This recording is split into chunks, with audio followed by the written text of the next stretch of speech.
Now, let's get to some of your thoughts on a topic that you often write to us about: graffiti in and around the city of Portland. We told you about the City Council unanimously passing a change to city code that makes it easier to hold property owners accountable if they don't clean up graffiti fast enough or at all. The old process involved an administrative judge and a warrant system that I guess could be described as cumbersome. But with that code change, the worst violations will be handled through the city's code hearings office, where things can go a lot faster, things that can include fines.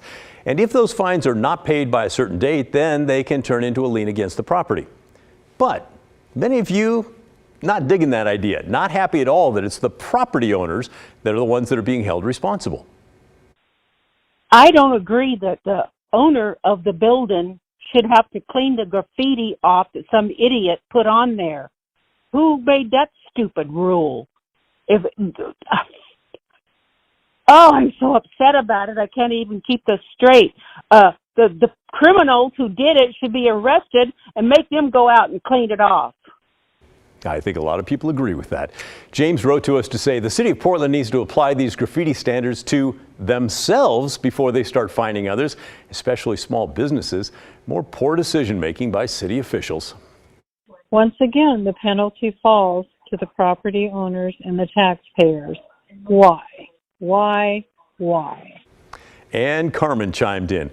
Holding everyone else accountable for other people's actions, vandalism, drug use, graffiti, whatever, the Portland way. They really don't want any businesses to survive downtown, do they? And Keith added, the city of Portland is taking the blame the victim approach. They're failing to stop the vandals and addressing the cause of the problem. Now, in fairness to Commissioner Carmen Rubio, who introduced this code change, she was doing it because she oversees the Bureau of Planning Sustainability, which is in charge of the graffiti program. And she understands that catching the people responsible is important, but that would be under the Police Bureau, which is overseen by the mayor, Ted Wheeler. This is just one lever that we're using. There are multiple tools that need to be employed around this issue. There's clearly the enforcement issue about, folks that are the perpetrators of graffiti, and that is something that's equally important.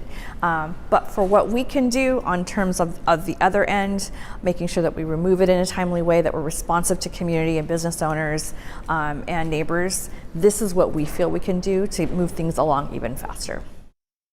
All right.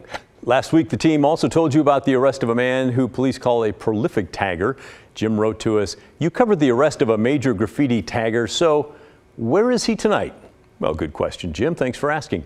According to court records, that tagger is currently locked up. He violated probation that he received back in 2021 for a tagging case, and now he's serving time for that while waiting trial on these new tagging charges, which could land him additional jail time. So it appears the city's walls are safe from him, at least for now.